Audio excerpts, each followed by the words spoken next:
On this episode of the show, I have with me Allan Leinwand. He is CTO at Webflow, and we're going to be talking about AI and engineering workflows. We're going to dive into as much as we can, so hang on tight. And we're going to get into areas of where automation is making a difference. I think Allan's got a couple examples to share with us. You've got to prioritize your work.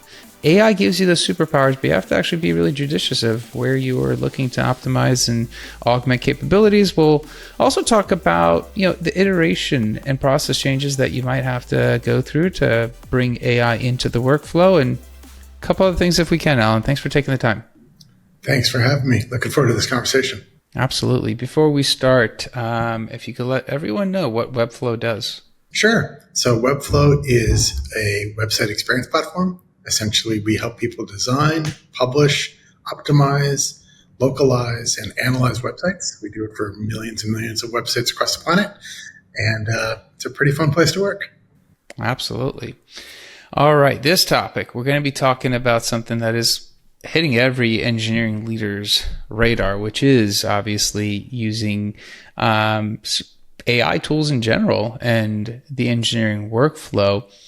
I guess let's maybe start off at a little bit of historical context, and when we're talking about where people are at with their maturity with AI, everyone's at a different spot.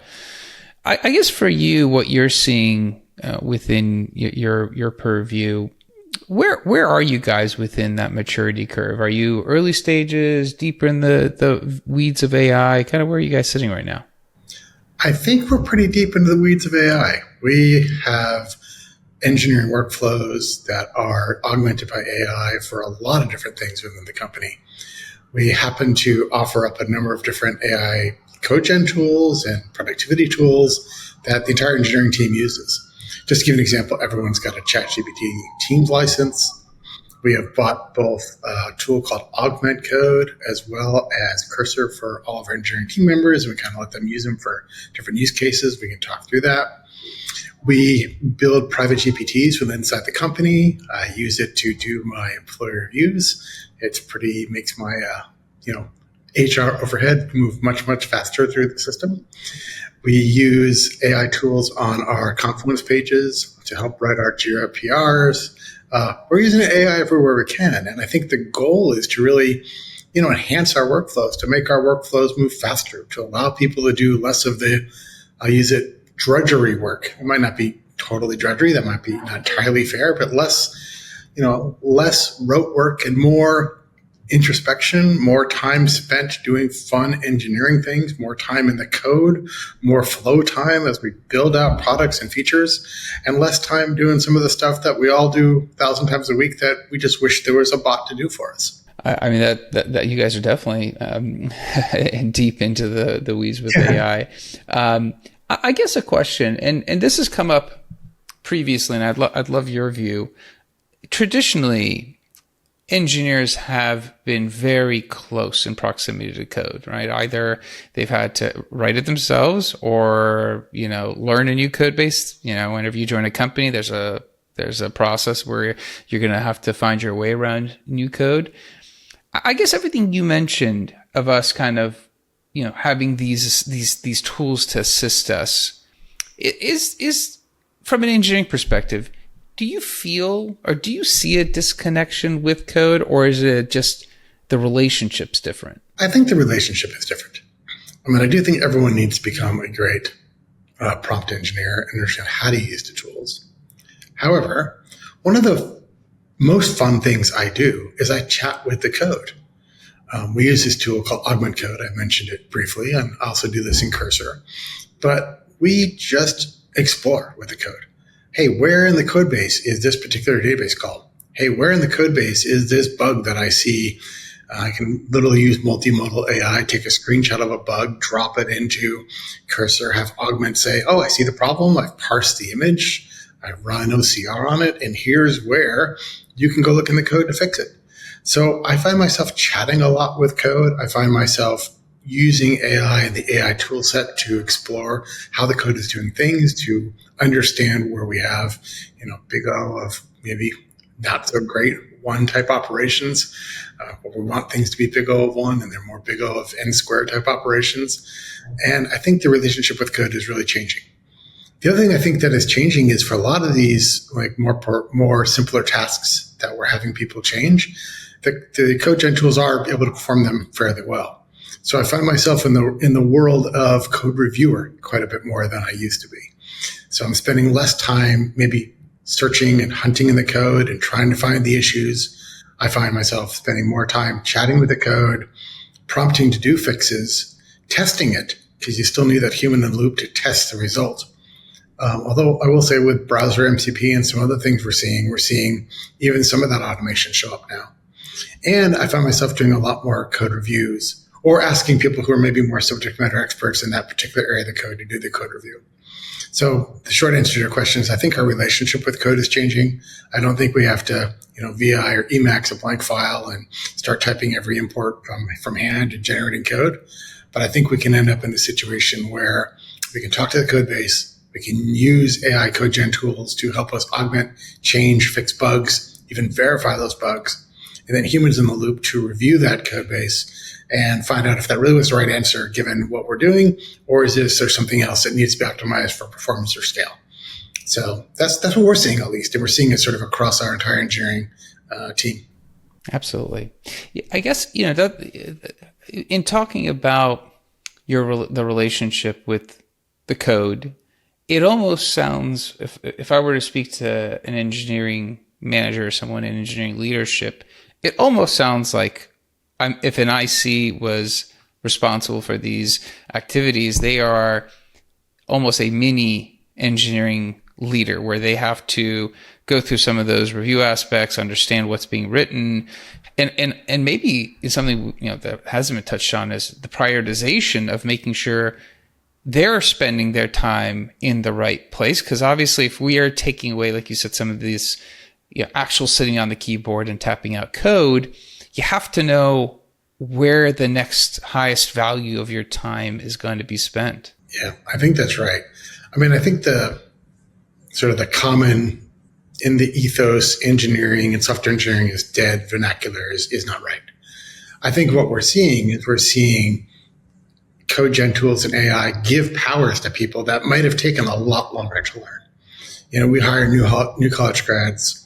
Those new college grads, we're seeing them move up in their engineering careers even faster because they don't have to go through the code base and learn every line. They can ask queries. They can get it summarized. They can understand how to fix bugs faster.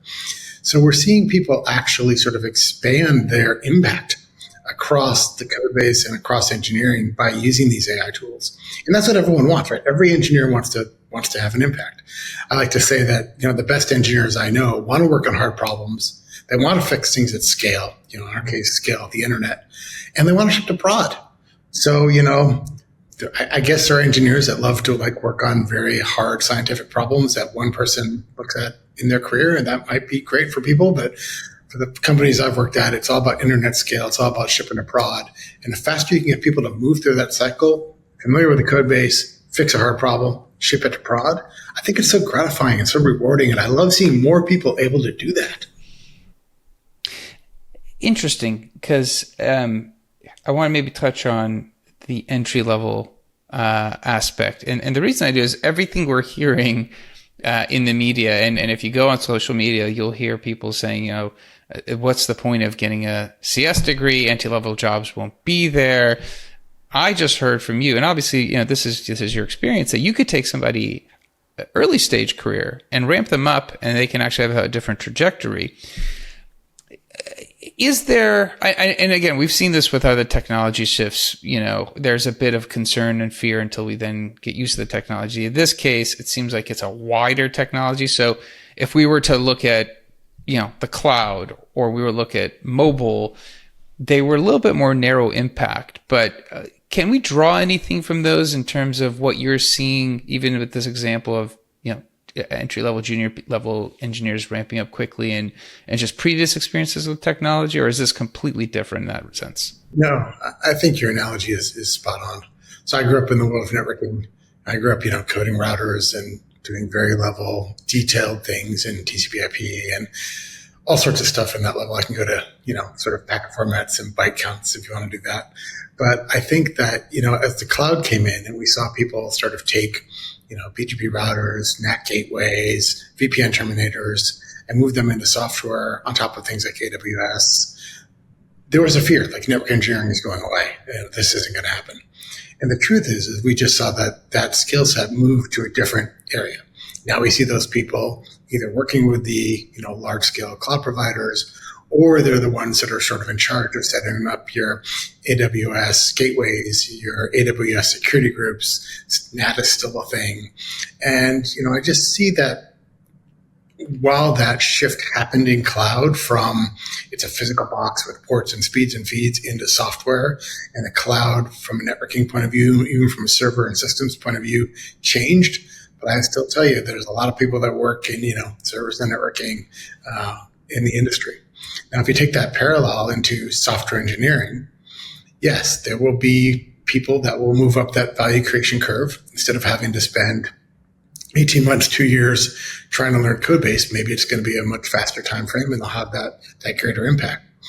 I think that this is kind of like, and I tend to see it instead of a collapsing balloon, which is maybe what social media wants to portray, because it's kind of a nice way to get clicks and talk about it. I see it as, the universe expanding. Now you get more people that are able to do things. You get more people that are able to have an impact. You get more people that can move up in their career faster. And I know this is a little, antithesis to what you just said and what perhaps is being portrayed. We're hiring more junior engineers.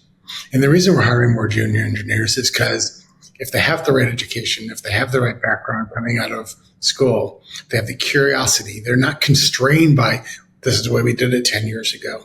They're versed in these AI tools. They want to expand. They want to learn, and they kind of show new patterns and new ways of doing things. I think, young talent that knows how to use the tool set, whether again, it was in the, networking to cloud transition or in the pre-code gen to code gen transition, they'll just be new, young, creative use cases and done by brilliant young minds that we want to leverage. And, like I said, we're leaning into hiring more junior talent. Interesting. I actually agree with you. I'm on the same page. I actually believe that the experience that engineers have and had will change where that benefit comes. And you said something very interesting about expanding accessibility. We're going to talk about it in a different frame of reference, but I actually think we're also talking about it in seniority, because as you said, if you are not writing as much code and you're learning how to prompt to generate code, then the expertise lies in the depth and ability to answer or ask the right question, which is experience, which I think does come into play. But maybe that becomes a little bit easier learning curve of asking what to ask. And it's getting complicated, a series of words of ask. But I guess when you look at it from that perspective and you think about accessibility, you could take somebody with the right background to do this. Do engineers who are more senior, do they potentially have an opportunity to move into other areas of the business to get closer to the business problem, get closer to the requirements? Because obviously if less of their time is being spent, maybe in the code writing phase, can they actually then shift where their attention is? Yeah, we're seeing that as well. Just give you a case in point, an hour and a half ago, we had a brown bag session led by one of our staff engineers here at Webflow on distributed systems, scaling, and dealing with all the issues that have to do with distributed systems, time, scalability, things that happen in large scale distributed systems like Webflow. They just don't happen when you're running code on a laptop or running between two containers on a laptop. There's just things that happen on the internet and things that happen, and people make some assumptions when they write code that bandwidth is infinite, time is, perfectly linear, and, processes don't stomp on each other, and, systems don't end up with things out of order, for example. So I think that, to think about your question, we are finding that our more senior engineers are both helping us architect, scale, and design for large distributed problems, because that's what we're building, a large distributed system. And yeah, they're spending less time on sort of the more, I won't call it mundane, but let's say tasks that wouldn't require that same amount of brain power. The other thing one way to think about it is we think that AI has given our engineers more flow time. They get more time to be in the work. They get more time to think through the hard problems. They get more time to not worry about how do I file a PR and update this Jira and fix this one typo. You can kind of do that with MCP talking to Jira and MCP talking to the code base, via Cursor these days, and all that can be automated. The clear example I'll give you is we have a Jira queue. We call it paper cuts. So it's basically all the minor little nigs and noise things that show up in every product, typos and things that don't align quite right and menus that are a little inconsistent here and there.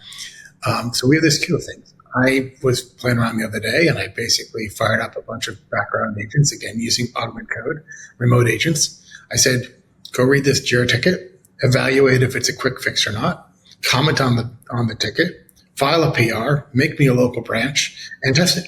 And let me know when that's done. And I had, I think, 25 of those agents sort of humming in the background, doing their thing. I'd say my hit rate was maybe 10%, 20% actually did it right first time. And I had to go back and fix some more. But again, that was 5-10 bugs that I didn't have to look at, going forward that just got fixed. Now, that meant I could go spend more time thinking about some of our distributed systems problems and some of our larger scaling problems. And I think that was super valuable for me. I love that. That's a great example. And, I just realized that 10 or 15% of 25 is not 10 or 15. So anyway, whatever the number was, it was a pretty good hit rate. We got some bug fixed and I didn't have to do a whole lot. How's that? No, that's numbers aside, I think that's a great example of, removing what was overhead and actually facilitating some other value generation. And it's funny because I bring this up every time this conversation happens. I go, does your backlog have a finite set of things that never get expanded, or is it a continuous addition and ebb and flow of trying to actually get things done? And the answer is obviously you never have, a completed list of items. There are always new things coming up. And I look at it and go, that means the engineers can ship more. Customers will be happier. And, we're going to see advantages that we potentially didn't have. The salespeople will have more features to put out and share more roadmap, quicker. I don't see, I might not be seeing it. And I think you and I share similar beliefs, but I'm not seeing the doomsday scenarios of, and maybe if we're looking 15 years out, maybe things will shift by then. Maybe there is. But I think, again, humans will shift and pivot and find different areas to provide value. I mean, we've seen this throughout history of jobs ending and new jobs being created. So I must believe that's how we evolve. Yeah, I think you're right. I think over time, software engineering as we know it will change. But in fact, it is changing by definition today. So we're seeing that evolution. And I'd sort of pose the question, isn't that what we want? Like, do we really want software engineering to stay the way it has been for the last 5 years forever? No, it's always changed, right? I remember back in, old sort of software engineering tools when it literally was VI and Emacsing things. I remember writing in, system code. I remember writing in, basic C and C++ and moving up into some of the higher level frameworks. Things are evolving. And that's kind of the beauty of software engineering is it is a constantly evolving technical stack and constantly evolving job. So we're seeing that evolution now, which I think is super, super exciting. It's just really fun to see how these things change over time and to be part of it.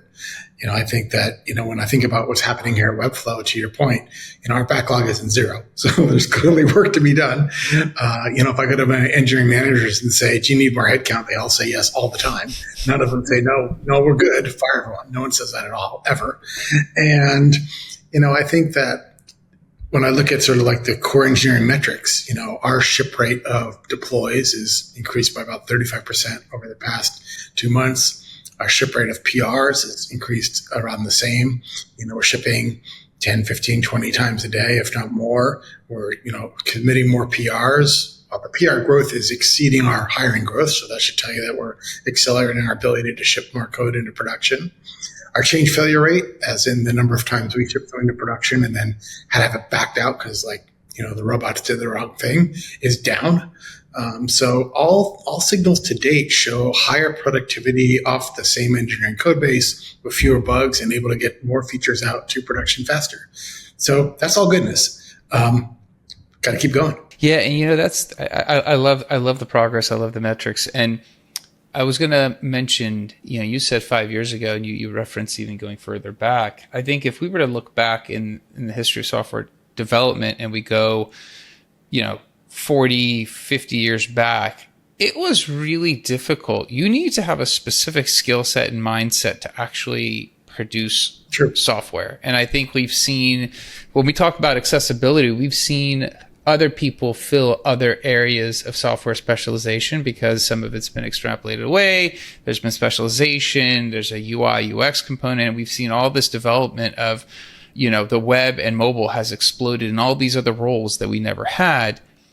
And the one thing I was going to touch on before, obviously, I run out of time with you is the fact that when we talk about accessibility, there is a group of people that potentially would be able to leverage these tools without having that engineering background, that would be able to leverage their domain expertise and, add value in different ways that I think if we were to look back at that history that I just went through, we'll see there's similarities. There'll be other areas and other people that will leverage this technology to produce things that we didn't think about. Yeah, I remember like my first PowerPoint presentation that was like something I could share as opposed to being a whiteboard. So share my ideas, show my system designs. That became into, what we maybe see today in design tools with things like Figma and other tools. But there's an evolution happening outside of engineering in terms of being able to prototype. And I think that's something that you're hitting on.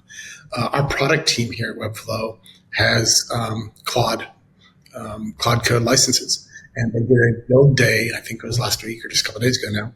Lose track of time.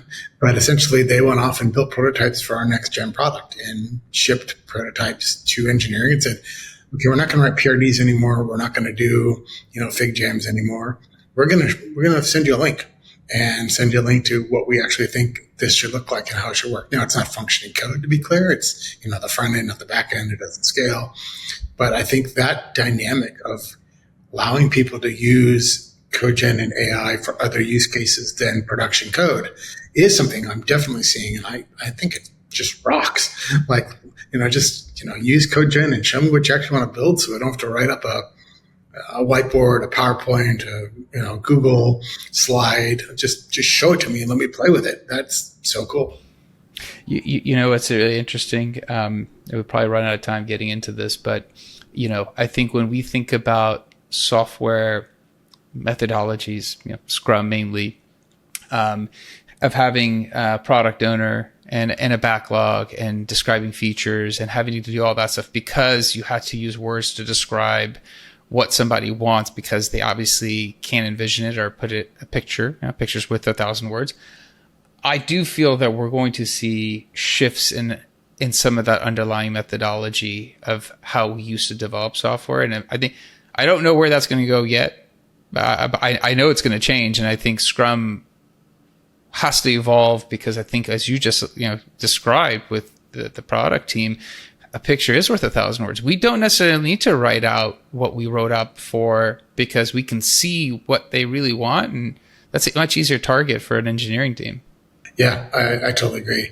I think I go back to my analogy of fixing bugs. Like there's nothing more powerful to me that sort of opened my eyes more in the last maybe 5 years than taking a screenshot of the bug, dropping it in cursor and saying, fix this, make minimal code changes, make it on a local branch and let me test it and have it just work.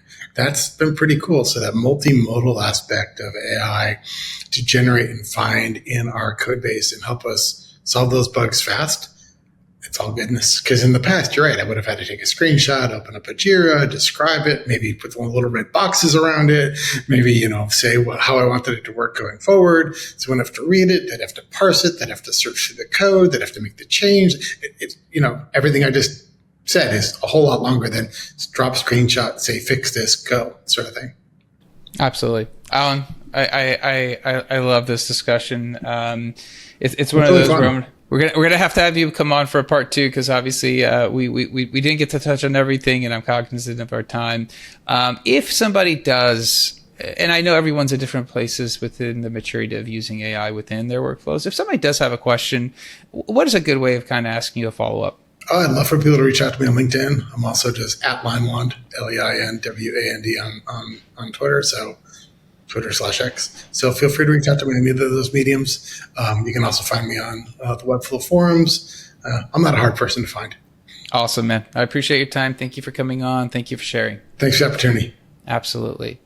That's it for the episode. We'll be back again, different guest, different topic. Until then, two things. I think, Allan did a fantastic job of explaining how and where within Webflow AI is being used within those engineering teams and the processes that are being affected. We talked about some of the examples actually of things that have changed previously and how that's kind of being reflected now. These teams actually hiring a lot more junior entry-level people, and they're ramping up quickly, so a little bit contrary to what we're seeing out in the media. So a lot of great stuff in here. Share it with somebody else who might also benefit from hearing it. Also, like, subscribe, comment. Let me know how the show's going for you. Until next time, thank you and goodbye.